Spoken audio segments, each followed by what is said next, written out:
एक और मुफक्किर है, बहुत बड़ा मुअर्रिख भी है, तारीख लिखने वाला।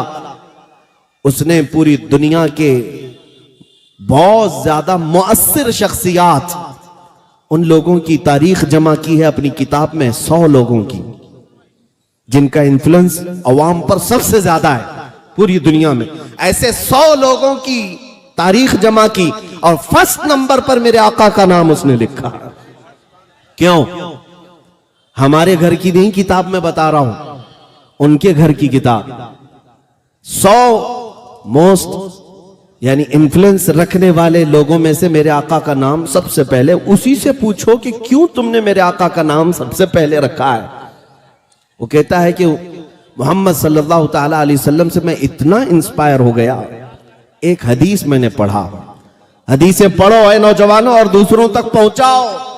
मेरे आका सल्लल्लाहु अलैहि वसल्लम के अखलाक के तुम सफीर हो, तुम तर्जुमान हो, लोगों तक मेरे आका की अजमत भी बताओ। वो कहता है अंग्रेज, मैंने एक हदीस पढ़ी। पूछा गया क्या हदीस पढ़ी आपने? कहता है उनकी फिक्र कैसी थी। एक बार वो बच्चों के दरमियान बैठे हुए थे, बच्चे खेल रहे थे, छोटे छोटे बच्चे खेल रहे थे। मेरे आका सल्लल्लाहु ताला अलैहि वसल्लम बच्चों से बहुत प्यार करते थे, बच्चों के लिए तोहफे लाते। तिजारत से आने के वक्त बच्चे लटक जाते थे हुजूर पाक सल्लल्लाहु अलैहि वसल्लम के जुब्बे को पकड़कर।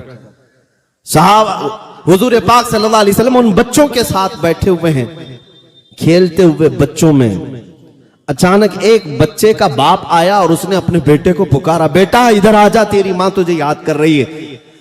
नबी मुकर्रम सल्लल्लाहु अलैहि वसल्लम खड़े हुए उस आने वाले शख्स को क्या कहा कि इस मजमे में अपने बेटे को बेटा कहकर मत बुला। उसने कहा क्यों? मेरा बेटा है, मैं बेटा ना कहूं तो किसको कहूं? मेरे आका ने फरमाया जरूर तेरा बेटा है, घर में बेटा कहकर बुला। इस मजमे में कई यतीम बच्चे खेल रहे हैं जिनके बाप नहीं है। अगर तू अपने बेटे को बेटा कहकर बुलाएगा, उन यतीमों को अपने बाप का एहसास ना हो जाए और मुझे उनकी तकलीफ का ज्यादा एहसास होता है। यतीमों का मावा, यतीमों का मलजा मेरा आका मोहम्मद सल्लल्लाहु अलैहि वसल्लम। ये कौन लिखा है? ये हमारे घर की किताब नहीं है, अंग्रेजों का एक बहुत बड़ा मौर्रिख है, दानिश्वर है, उसकी लिखी हुई किताब। इंटरनेट पर सर्च करो है नौजवानों, और इन पाखंडियों को बताओ कि ये उसी जमात से आए हैं जिनके फुजले तुम खा खा करके यहाँ हिंदुस्तान में गंद फैला रहे हो। ये उन्हीं की जमात के अंग्रेज लोग हैं जिन्होंने मेरे आका की जात पर रिसर्च किया और तहकीक करके दुनिया को बताया उनके जैसा अजीम कोई इंसान नहीं है। मेरे आका सल्लल्लाहु ताला अलैहि वसल्लम के मुतालिक एक और बात मैं बता दूं, हुजूर अकरम सल्लल्लाहु ताला अलैहि वसल्लम के अखलाक़े करीमाना पर आज मुझे हैरत होती है नौजवानों पर। ऐ मेरे अजीज बच्चों, नौजवानों, तुम अखलाक और किरदार को सीखने के लिए आज कई कोर्सेस कर रहे हो। पर्सनालिटी डेवलपमेंट कोर्सेस चलाए जाते हैं बड़े बड़े शहरों में। हमसे कई नौजवानों ने कहा कि हम ये कोर्स कर रहे हैं। हमने पूछा ये कोर्स में होता क्या है? कहा इसमें लोगों से मिलना सिखाया जाता है, बैठना सिखाया जाता है, बात करने का अंदाज सिखाया जाता है, खाना खाने का तरीका सिखाया जाता है कि बड़े लोगों में, रिच लोगों में कैसे तुम लोग बिहेव करोगे। ये पर्सनालिटी डेवलपमेंट से ताल्लुक रखने वाली चीजें सिखाई जाती हैं। मुझे हैरत हुई अपने बच्चों पर, तुम उन लोगों से अखलाक सीखने जा रहे हो जिनको पेशाब करने का तरीका मालूम नहीं। अखलाक में सबसे आला अगर कोई इस दुनिया में इमाम है वो मोहम्मद रसूलुल्लाह की जात है। नबी पाक सल्लल्लाहु अलैहि वसल्लम ने खुद इरशाद फरमाया, बुइतु लिउतम्मिम मकारिमल अखलाक, मैं भेजा ही गया हूं इसलिए कि सबसे आला अखलाक तुम्हारे सामने पेश करूं, सबसे आला अखलाक तुम्हारे सामने पेश करूं। नबी मुकर्रम सल्लल्लाहु ताला अलैहि वसल्लम के पास एक नौजवान आया और कहा कि मुझे जिना करने की इजाजत दी जाए। तवज्जो, मुझे किसी औरत से बदकारी करने की इजाजत दी जाए। मेरे आका ने डांट फटकार कर मार कर भगाया नहीं। किस लॉजिक से उसे समझाया, किस लॉजिक के साथ। और ये आज बहुत जरूरी है समझाना कि लोग अब तो ये भी करने लग गए, जानी का चेहरा देखा जाता है अब। हाँ, मीडिया वालों में भी, कानून वालों में भी, कि जिना करने वाले का पहले चेहरा देखो, किस मजहब से ताल्लुक रखता है, उसी हिसाब से फिर न्यूज बनाई जाएगी। हाँ, ये दज्जाली मीडिया को सिर्फ यही सुर्खियां चाहिए कि देखें पहले चेहरा किसका है। तुम ये नहीं समझते कि रेपिस्ट रेपिस्ट होता है चाहे वो किसी भी धर्म से हो। उसने गंद फैलाई है, वो नासूर है, मुआशरे के लिए नासूर है, वो चाहे किसी भी कौम से हो। अगर मेरे दीन का है, मेरे आका ने तो बहुत सख्त सजा सुनाई। हम ये नहीं देखते रेप करने वाला कौन है। अल्लाह के हबीब सल्लल्लाहु ताला अलैहि वसल्लम के पास एक नौजवान आया, उसने कहा मुझे जिना करने की इजाजत दी जाए। मेरे आका ने क्या कहा जानते हो? हुजूर ने फरमाया आओ बैठो इधर, तुमसे कुछ बातें मैं करता हूं, कुछ सवालात करता हूं। कहा मेरे आका सल्लल्लाहु अलैहि वसल्लम ने कहा तुम्हारी माँ है, जिंदा है? कहा हाँ है, मेरी माँ है। कहा तुम इस बात को पसंद करते हो कि कुछ दूसरे लोग तुम्हारी माँ से जिना कर ले, इजाजत दोगे? उसने कहा या रसूल अल्लाह कैसी बात कर रहे हैं, क्या मेरे होते हुए मैं अपनी माँ से किसी को जिना करने की इजाजत दूंगा? हुजूर ने फरमाया छोड़ो, तुम्हारी बहन है, बहन से किसी को जिना करने की इजाजत दोगे? उसने कहा हरगिज नहीं, मेरी बहन तो है लेकिन मैं किसी को आंख उठाने की भी इजाजत नहीं दूंगा। मेरे आका ने फरमाया तुम्हारी खाला है, चाची है, फूफी है, फला है? उसने कहा सब है लेकिन किसी से भी जिना करने की इजाजत नहीं दूंगा। मेरे आका ने फिर मुस्कुरा कर कहा जिस औरत से तू जिना करने की ख्वाहिश कर रहा है ऐ नौजवान, यकीनन वो भी किसी की बहन होगी या बेटी होगी या खाला होगी। जैसे तेरे दिल में एहसास है अपने घर की औरतों की अजमत का, इसी तरह दुनिया के हर फर्द को अपने घर की औरतों की अजमत का ख्याल है। जैसे तुझे पसंद नहीं तेरे घर की औरतें जिना करें, इसी तरह किसी और को भी ये पसंद नहीं कि उनकी बहनों से तू जिना करे। उस नौजवान ने उठ करके तौबा किया। मेरे आका की नसीहत दिल में ऐसी असर कर गई, अल्लाह अकबर, पूरी जिंदगी भर कभी इस तरह की ख्वाहिश दिल में आने ना पाई। मेरे अजीजों, अल्लाह के हबीब सल्लल्लाहु ताला अलैहि वसल्लम ने वो अखलाक करीमाना इस मुआशरे को दिए। शराब पीने वालों को बंद लगाया। क्यों? ये निजाम मेरे मुस्तफा का नहीं है कि एक तरफ लाइसेंस भी दो और दूसरी तरफ डोंट ड्रिंक एंड ड्राइव लिख करके लगाया जाए। हाँ, एक जगह ये लिख करके लगाए शराब पीकर गाड़ी मत चलाओ, और शराब कौन बेच रहा है? तुम ही बेच रहे हो। एक तरफ खुली छूट दे दी जाए इनको, और फिर शराब पीकर नशे में आकर के घर में औरतों को मारने वाले को सजा भी दी जाए। ये अड्डे क्यों नहीं बंद करते? ये अड्डे क्यों नहीं बंद करते? ये मेरे आका सल्लल्लाहु ताला अलैहि वसल्लम का निजाम है जिससे अकल में फुतूर आता है। मेरे आका ने ऐसा कोई काम अपनी उम्मत को नहीं दिया, कोई काम अपनी उम्मत को नहीं दिया। ऐ नौजवानों, अगर कोई नशा की तरफ गया है तो खास तवज्जो से सुन ले। मुझे एक नौजवान की बात बहुत भली मालूम होती है, मुझे बहुत अच्छी लगी, इसीलिए मैं कई जगह जिक्र भी करता हूं।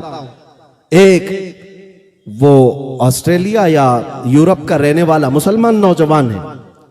कई मर्तबा ऐसा हुआ है कि वहां के मुसलमान हमारे से ज्यादा पाबंद भी नजर आते हैं। वो अय्याशियां देख रहे हैं अपनी आंखों से लेकिन पाबंद हैं। एक नौजवान प्लेन के सफर में है, प्लेन में बैठा हुआ है, और प्लेन के सफर में हमने देखा है इंटरनेशनल फ्लाइट सब अक्सर ऐसी होती है, शराब सप्लाई करती हैं। अब तो बहुत सारी जो अरब ममालिक की फ्लाइट हैं उसमें भी दिया जा रहा है। मैं बरसों पहले एक सफर में था इजिप्ट के, जिसमें सर्व किया जा रहा था कैन, और क्या कह करके क्रेजी वाटर, क्रेजी वाटर नया नाम। हमने पूछा था क्या पानी भी पागल होता है? तो बगल में बैठे हुए आदमी ने कहा नहीं, ये वाइन है, बहुत ज्यादा रिफाइंड है, इसलिए इसको क्रेजी वाटर कह रहे हैं। वो मखसूस इस्तिलाह है, लेकिन शराब पिलाने के 100 ढंग दुनिया ने सीख लिए हैं, अलग अलग नाम से, बियर नाम से, वाइन नाम से, अलग अलग नामों से। मैं क्या कह रहा हूं सुनो। वो नौजवान प्लेन के सफर में है, सर्व करने वाली खातून शराब उसको देती है। उसे मना कर देना चाहिए था, नहीं ख्वाहिश नहीं है, लेकिन जवाब में उसने क्या कहा, आई एम ए मुस्लिम। ये जुमला बहुत चुभ जाता है कुछ लोगों को, गड़ जाता है। वो खड़ी हो गई, कहा कि ठीक है आपको नहीं पीना ना पीते, ये क्या कह रहे हो कि मैं मुसलमान हूं। उसने कहा आपको समझ में आ जाए कि मुसलमान और शराब दो अपोजिट चीजें हैं, आपको समझ में आ जाए, इसलिए मैंने कहा दो अपोजिट चीजें हैं। मेरे नबी पाक सल्लल्लाहु अलैहि वसल्लम ने इसको हराम करार दिया। वो खड़ी हो गई कुछ बहस करने के लिए, बात करने के लिए। कहा देखिए आपके बगल में भी जो मुसाफिर हैं, पैसेंजर हैं, वो भी पीते हैं। नॉर्मल चीज है, पिएंगे, सफर कट जाएगा, रिलैक्स हो जाएंगे। ये क्या है, आप आर्ग्यू करते हैं इस चीज को लेकर के। उस नौजवान ने क्या कहा, उस खातून से, एयर होस्टेस से कहा, ठीक है आपकी बात मैं मानता हूं, एक काम कीजिए, ये जो शराब आप हमें सर्व कर रही हैं, पहले पायलट को पिलाइए, पायलट को ये शराब सर्व कर दीजिए, वो पीता है, जम के पिए, फिर हम देखते हैं। उसने कहा नहीं, वो ऑन ड्यूटी है, अभी पीता तो होगा घर पे जाकर ड्यूटी खत्म होने के बाद, लेकिन अभी ऑन ड्यूटी है। उस नौजवान ने कहा, खातून आप समझ लें, मुसलमान जिंदगी भर ऑन ड्यूटी होता है, इसलिए आप ड्राइवर को नहीं शराब पिलाते कि नशा में आएगा तो पीछे बहुत सारे लोग उसकी जिम्मे में सफर कर रहे हैं, और चलाने वाला अगर खता कर गया तो पीछे सारे खता कर जाएंगे या उनकी जान हिलाकत में आ सकती है। इसीलिए मेरे आका सल्लल्लाहु अलैहि वसल्लम ने हर मुसलमान को यह हुक्म दिया कि तुम्हारे पीछे एक नस्ल खड़ी है, अगर तुम्हारा कदम डगमगा गया तो यह पूरी नस्ल बर्बाद हो सकती है। ये अजीम अखलाक मेरे आका के हैं, मुआशरे को नशा से पाक किया है। वाह वाह वाह। नबी पाक सल्लल्लाहु तआला अलैहि वसल्लम ने जिस दिन मदीने तैयबा में ऐलान किया था कि शराब हराम है, जानते वो दिन कैसा था? हजरत अनस फरमाते हैं, छोटी उम्र के थे हजरत अनस, कहते मैं शराब खानों में प्याले भर भर कर लोगों को पिलाता था। जो होटल थी उस जमाने में शराब पीने के, अभी शराब हराम नहीं हुई थी मदीने जाने तक, वो कहते मैं सर्व करता था लोगों को। अचानक शाम का वक्त था, लोगों के प्याले भर भर करके मैं दे रहा था, गलियों में आवाज आई, या अय्युहल मुस्लिमून क़ाल रसूलुल्लाह सल्लल्लाहु अलैहि वसल्लम हुर्रिमतिल ख़मर, ऐ मुसलमानों अल्लाह के रसूल ने फरमाया शराब आज से हराम हो गई।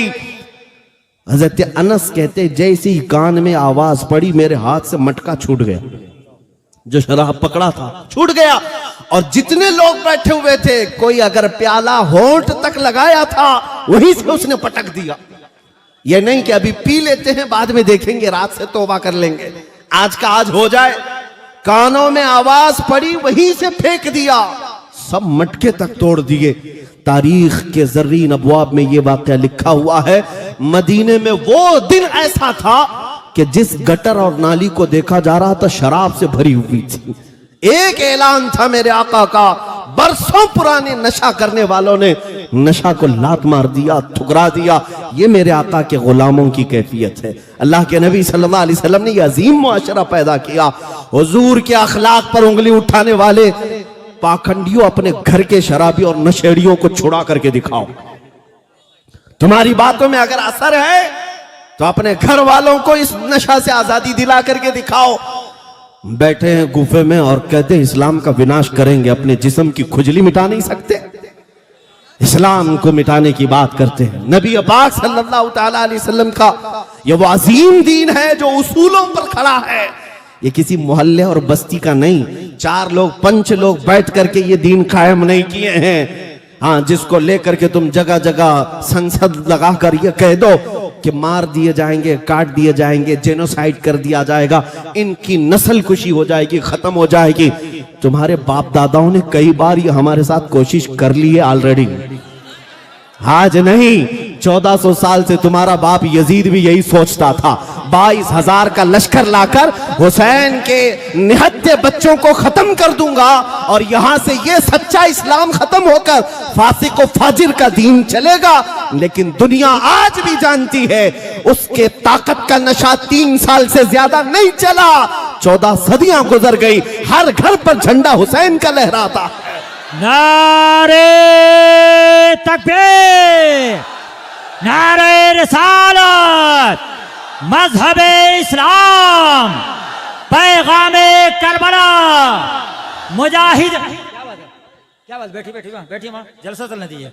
तहफ्फुज़े नामूसे रिसालत कॉन्फ्रेंस, मुजाहिदे इस्लाम मुफ्ती सलमान अजहरी।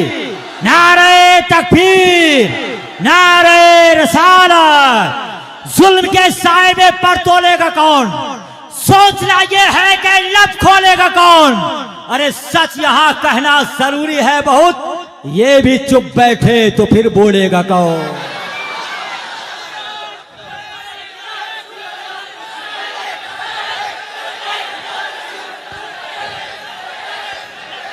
तवज्जो मेरे अजीजों, अल्हम्दुलिल्लाह दिल्ली जागा हुआ है और आप इस सरजमीन पर बेदार हैं तो इंशाअल्लाह पूरा हिंदुस्तान बेदार रहेगा। बेशक बेशक, ये हमारी राजधानी है, वाह वाह वाह, ये हमारी कैपिटल सिटी है। और मैं यह आपसे कहना चाहता हूं, इन लोगों की बातों पर नर्वस होने की जरूरत नहीं। क्या होगा अब इस्लाम का, क्या होगा अब मुसलमानों का, सारे कुत्ते भौंक रहे हैं।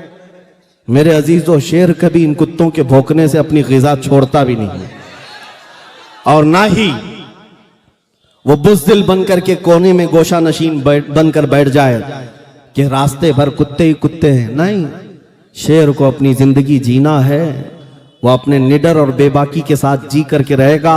और मेरा सुल्तान शहीद टीपू सुल्तान ने ये प्यारा जुमला तारीखी कहा था, गीदड़ की 100 साला जिंदगी से शेर की एक दिन की जिंदगी बेहतर। बेशक बेशक, जीना है मेरे अजीजों तो सिर्फ हक के साथ और हक का ऐलान करके जियो। इनकी उनकी धोतियों में पनाह लेते हुए कब तक जीते रहोगे? हमने देखा है उन लोगों को जिन्होंने 40-40 साल इनके साथ वफादारी की, आज कोने में बिठा दिए गए हैं। हाँ, जूतियां उठा करके भी चलते थे, जय जय करके भी चलते थे, लेकिन आज कौन से कोने में बिठा दिए गए पता ही नहीं। जिन्होंने इन दुनियादारों के साथ वफादारी की, उनका हाल यही है, वो ऐसी लैला के हाथ में हाथ दिए जो रोज शोहर बदलती है। हाँ, इनका हाल यही है, ये दुनिया है जो रोज शोहर बदलती है। ऐ गुलामाने मुस्तफा, अपनी गैरत को जिंदा रखो। हाथ भी तुम्हारा कीमती है, गर्दन भी तुम्हारी कीमती है। अगर ये देंगे तो हुसैन की सुन्नत पर सिर्फ मेरे मुस्तफा के हाथ में देंगे। मर्द हक बातिल के आगे मात खा सकता नहीं, मर्द हक बातिल के आगे मात खा सकता नहीं। सर कटा सकता है लेकिन सर झुका सकता नहीं। ये मैसेज है मेरे दीन का। नारे रसालत, तापुजे नामूसे रसालत कॉन्फ्रेंस। सुभान अल्लाह। बैठ जाओ।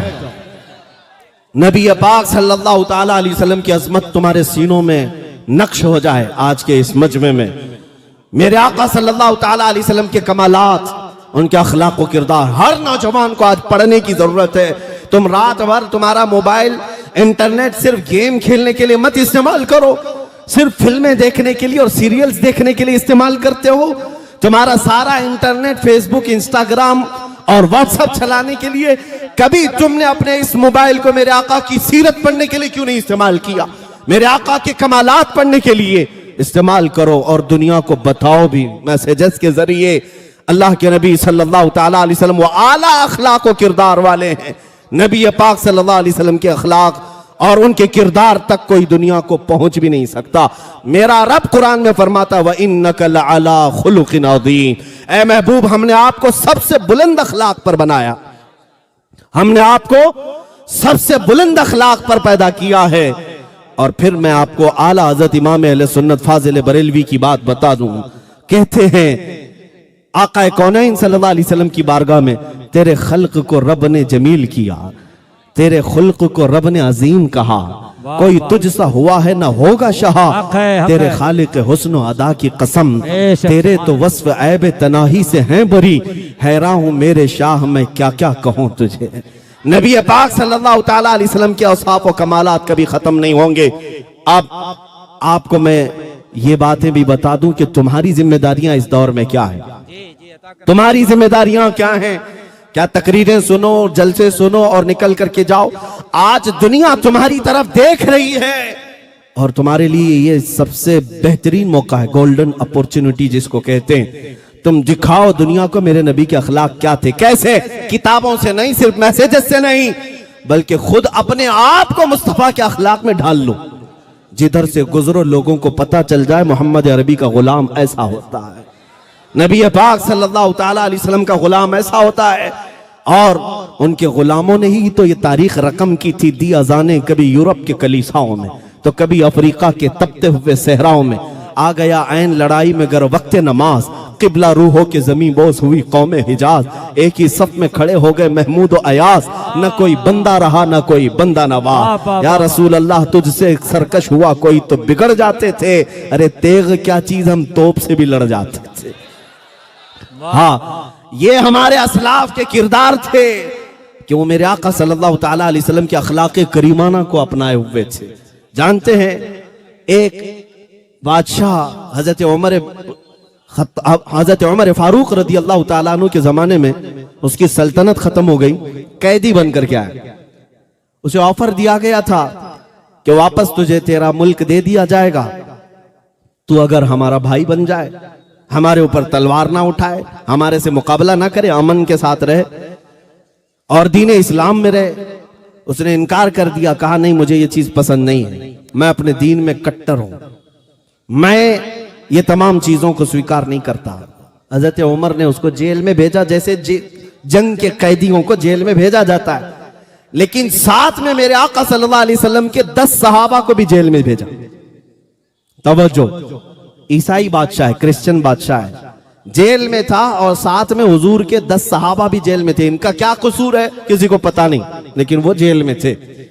8 दिन गुजरे, 10 दिन गुजरे, 20 दिन गुजरने को थे कि वो बादशाह कहता है मुझे अमीरुल मोमिनीन उमर इब्न खत्ताब से मिलना है। लोगों ने पैगाम पहुंचाया, हजरत उमर ने कहा कि ठीक है मिलाओ। उसे लाया गया, वक्त का बादशाह था। उसने कहा, ए उमर इब्न खत्ताब अमीरुल मोमिनीन, मैं आपके इस्लाम को कबूल करना चाहता हूं, मैं दीन इस्लाम को पसंद करता हूं। कहा आज से 20 दिन पहले भी तो तुझे कहा जा रहा था, आज से 20 दिन पहले क्या जेल के ये 20 दिन तुझे भारी पड़ गए? उसने कहा जेल के 20 दिन नहीं, अगर 20 साल भी रखते तो मेरे ऊपर भारी नहीं होते, लेकिन जिन 10 सहाबा को तुमने मेरे साथ रखा वो मुझ पे भारी पड़ गए। कहा क्यों? इनकी सुबह शाम, इनके दोपहर रात, इनके उठने बैठने चलने फिरने खाने पीने सबको मैं बहुत गौर से देखता रहा।